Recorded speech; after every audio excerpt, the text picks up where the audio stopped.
Today's session is on body positivity. And a little bit about myself. I am a counselor.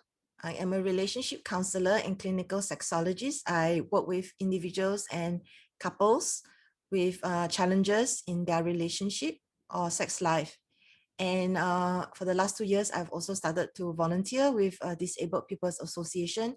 I do private counseling and workshops with the parents and also their children with disabilities. And this is the first of 4 workshops that we are doing of this theme. So this time we are doing body positivity. In another 3 months time, we will do another workshop also on Zoom on sex and relationships, okay, sexuality and relationships. So you will find out more about how to navigate relationships moving forward. And you can always private message me. You can private message me, and later we can have Q&A and we can have interaction. Okay, thank you. So today I want to talk a little bit about the changes that happens to our body as we reach puberty. Our body does go through changes. And what does it mean to have a good self-esteem, to be healthy in your body? And what does it mean to be positive in your body? And how to be positive in your body? So we will be talking about all these things. And so some of these tips are for parents. And because you are not parents, so we will just kind of go through the slides very quickly. These can be suggestions that you can give to your parents. Okay.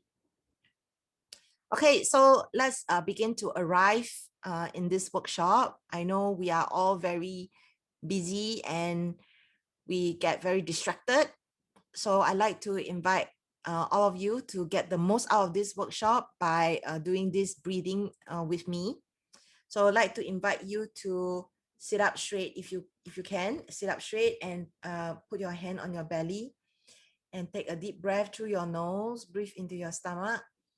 Expand your stomach and breathe out through your mouth. Okay, so very easy. Breathe in through your nose. Expand your stomach and then breathe out through your mouth. That's it. Can follow? So breathe in through the nose and breathe out through the mouth.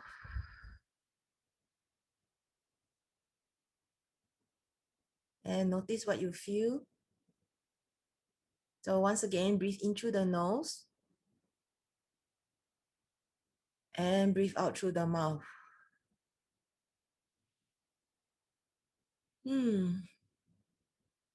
And how do you feel?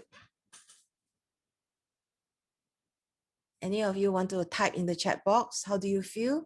Taking a few deep breaths. Feels fine. Okay, somebody message me, feels fine. Okay, one of the things that happens when we are stressed is we start to take shorter breaths. And one of the ways to release stress and overwhelm is to make sure you take deep breaths. So what happens is you are tricking your body that you are relaxed, okay? Instead of contracting, we are allowing us to expand and to keep regulating.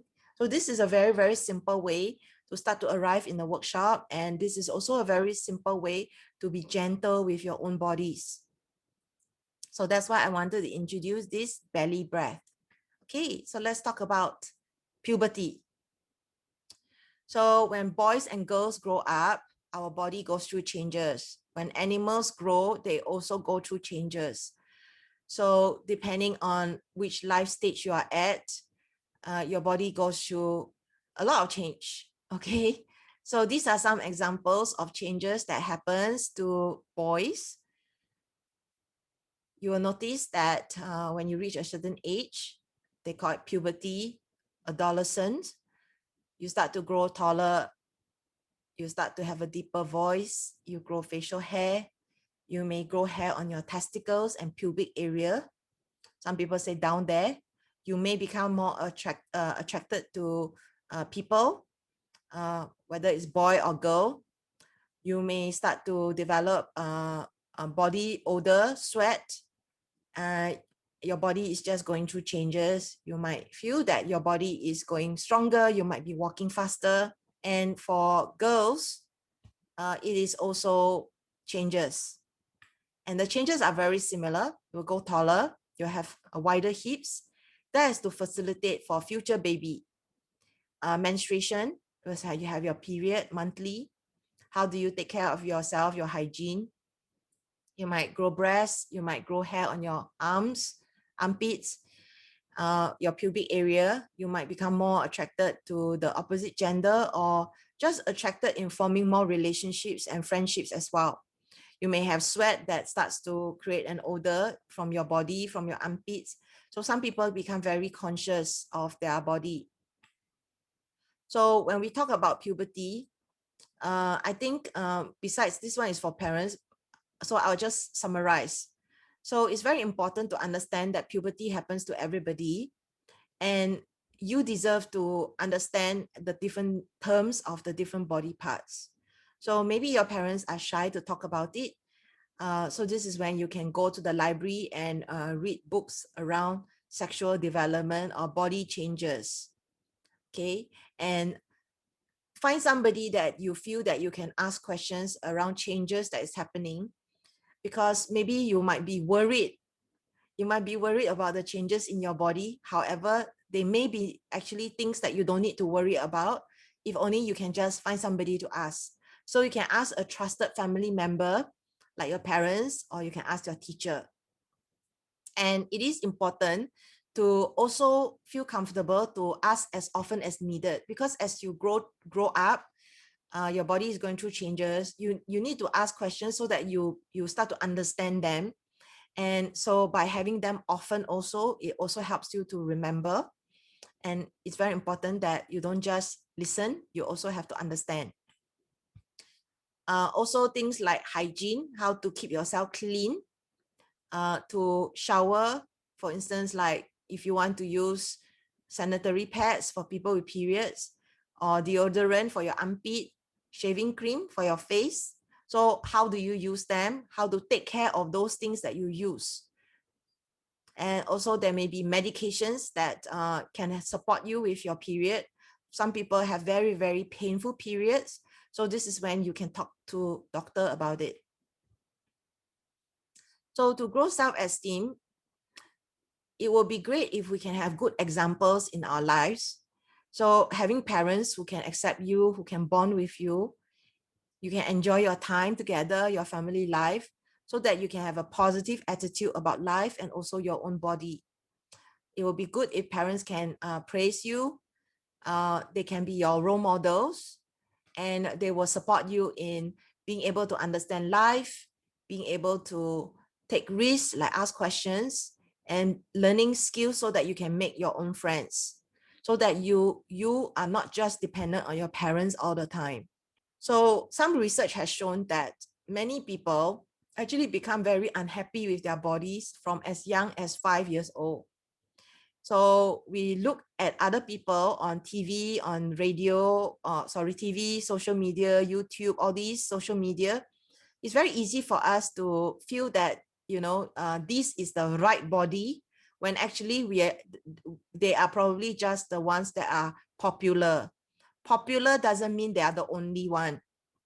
And it's very important to understand how the media works and how society works. So a lot of times, I think we do know this, there's a lot of judgment based on how someone looks.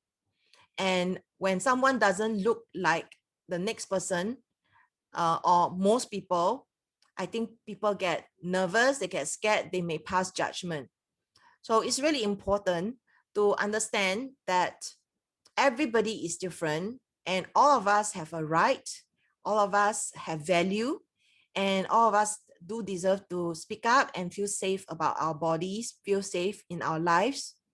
And so these are some suggestions. When you are a young person and your mommy is not happy with their own body, you are also more likely to be unhappy with your body. So you can think about what I just said, which is, do you think that your parents do complain about their bodies? Do you think the way your parents talk about their bodies, do you think that that has affected you? or perhaps your parents have said certain things about you, the way you look, the way you dress, the way you sit. How does that affect you? So we can also consider whether it is appropriate to give them some feedback. Mommy, when you say this, it hurts me a lot. Okay, we can actually give some feedback. We don't have to shout, we don't have to scream. We can actually give feedback in a nice way. Here it says more than half of the girls and 1/3 of the boys as young as 6 to 8 feel that their ideal body is thinner than their current body size. So a lot of people are just wanting to be thin, even though they are so young. Where does all this come from? The moment you start to go to school, you start to get affected by your classmates and what other people say, right? It's very common. So here are some more statistics. Okay, patients with eating disorders who have mobility-related disabilities may be especially sensitive to their body size. So people who are, for instance, on wheelchair or on crutches, who are always lying in bed, okay, they may have eating disorder because they feel that when somebody is helping to move their body, maybe they give some like comments, and it will trigger them to start to feel unhappy with their body, and they may develop eating disorder. Another possibility, another statistic, feelings of being different from everyone around them and perpetually feeling in the way, okay, we call it gawi, right, has been noted to negatively impact body image and disordered eating behavior among eating disorder patients with mobility related disability. So because we have this people with disability, they need the support of people around them, and sometimes it may make you feel that you are inconvenience, you are a hassle. So this may also affect you to feel not good about your body. Another statistics, people with self-reported severe disabilities were shown to experience greater body dissatisfaction than people with self-reported mild or moderate disabilities, regardless of how long they've been living with the disability. So basically, people with more serious disabilities are generally not happy in their lives, and they are also probably not happy with their bodies. So they have many more challenges when they have more disabilities. So it is really important to counter it with more education, more knowledge, more positivity, and also be very gentle with ourselves, and also for caregivers to be aware and to be sensitive to you. So here I have some questions for you to think about. What happens when your body doesn't reflect the beauty you feel inside? The society can be very cruel. They can be very judgmental. They will just take one look at you and decide what kind of person you are. But they don't know you. They have not talked to you. They don't know what you think. They don't know what you feel. When I was young, I used to have a lot of acne. I used to be plump. And I used to be bullied in school. And I was called the ugliest girl in school. And I'm not joking. I was really called the ugliest girl in school. Not just in class, in school, in the whole school. So I want you to know that this can happen. Your outside doesn't have to determine how beautiful you are on the inside. So try to also focus on the beauty that you have inside as well. So what happens when your body doesn't work for you? Like for instance, people with disability, you want to do a certain thing, but it's very difficult or impossible for your body to do that for you. So it's very important to understand that in life there are constraints, and sometimes the constraints that we experience can be physical. So what happens when your body is always in pain? Okay, so some of you who are attending this or watching this, you may not have those experiences. You may not relate with people who don't feel this way. The body doesn't reflect the beauty they feel inside, or people who feel that their body doesn't work for them, or for people who feels that their body is always in pain. Some of you who are watching this, you may feel like that doesn't really relate to me. But I want you to also start to understand that there are many people out there who may have these difficulties, and for you to start to have more empathy towards them, because as we are privileged in the sense that we are not exposed to certain things, and so we may not have that kind of empathy or understanding, because pain is something internal and it may not be something you can see. However, what happens when you have all these conditions where your body doesn't work for you, your body is always in pain, your body on the outside doesn't look good, but inside you feel good, you love yourself, you're a beautiful person. So what happens when you start to hate your body? I don't have a good body, my body is no good. When you start to tell yourself these kinds of messages and you keep telling yourself you're no good, your body is no good, you are actually sending yourself hate messages. Okay, so I call this poison. Okay, so Martha calls this poison, some kind of negativity that is coming into your brain again and again. Okay, so when you start telling your body is no good, you tell yourself you hate your body. Okay, like that time when I had a lot of pimple on my face. Okay, you keep putting all these negative thoughts to yourself, you will start to become affected. Okay, you will become affected, you will become a smaller person, meaning you have less energy, you will become disempowered, meaning that you feel that you cannot do anything.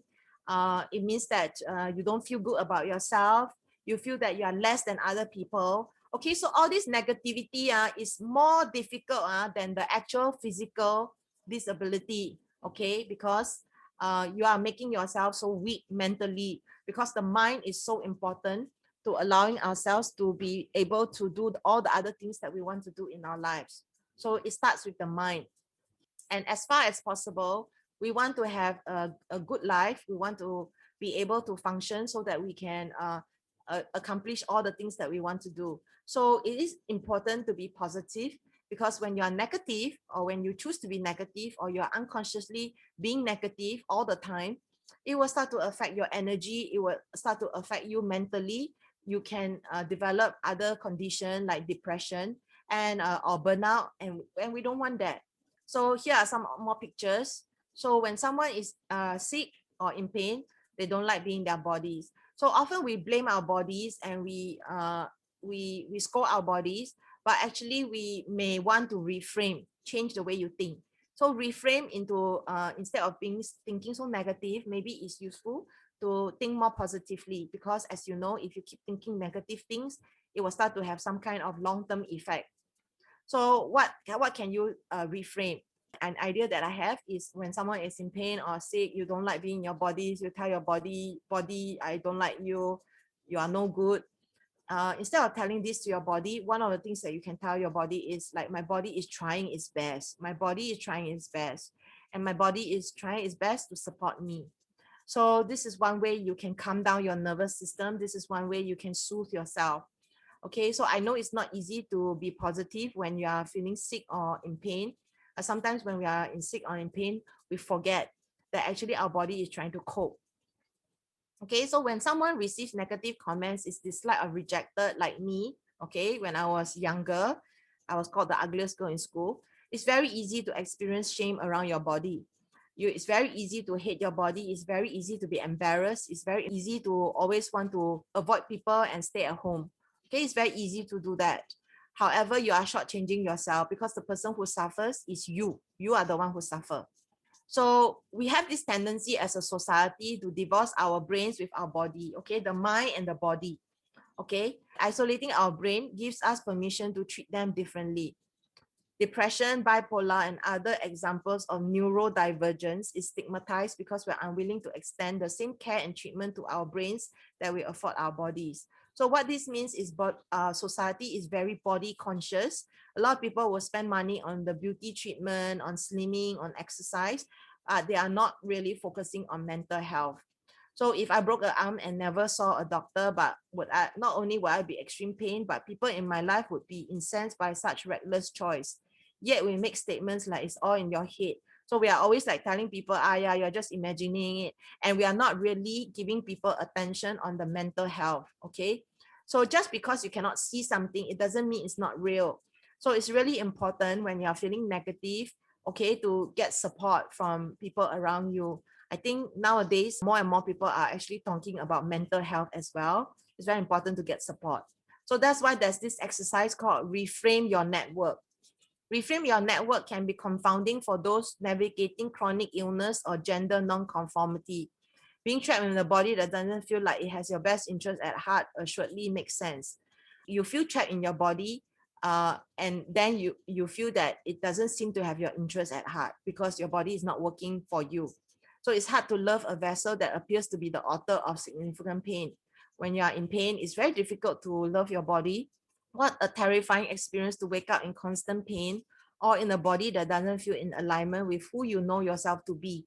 It may very well feel like your body is against you, and it feels like your body is not working for you. Okay, so what we are trying to say is your body is actually also deserving of love. And what I mentioned, the reframing, which is your body is actually trying its best.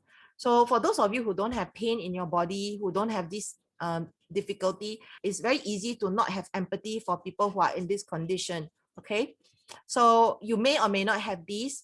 So one suggestion that I have is to reframe. So this is what we mean by body positivity. So what is body positivity? What is the term body positivity?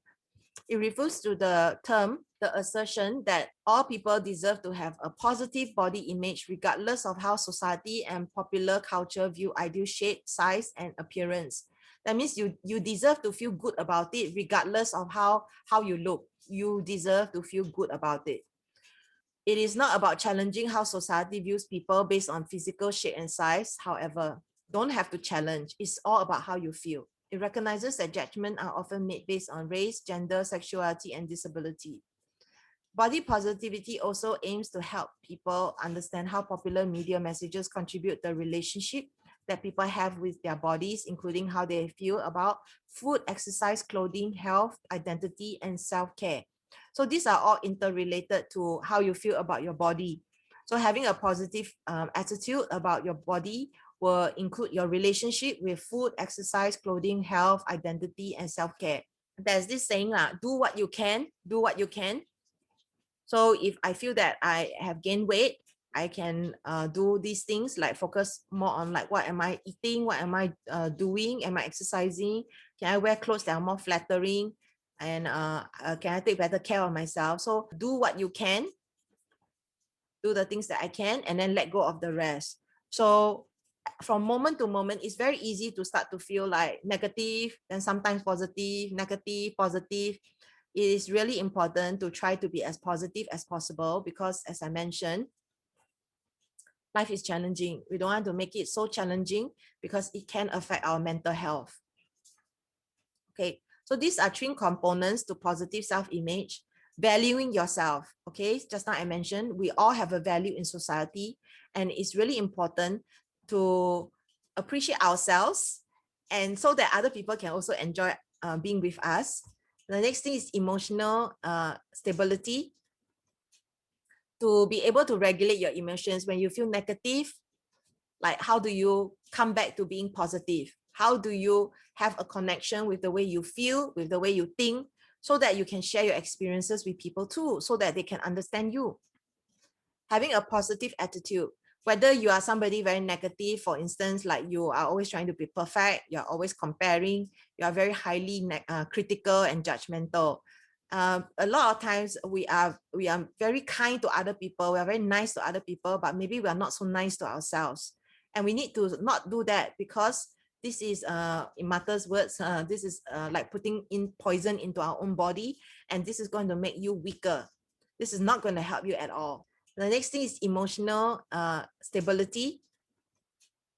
To be able to regulate your emotions when you feel negative, like how do you come back to being positive? How do you have a connection with the way you feel, with the way you think, so that you can share your experiences with people too, so that they can understand you? Having a positive attitude.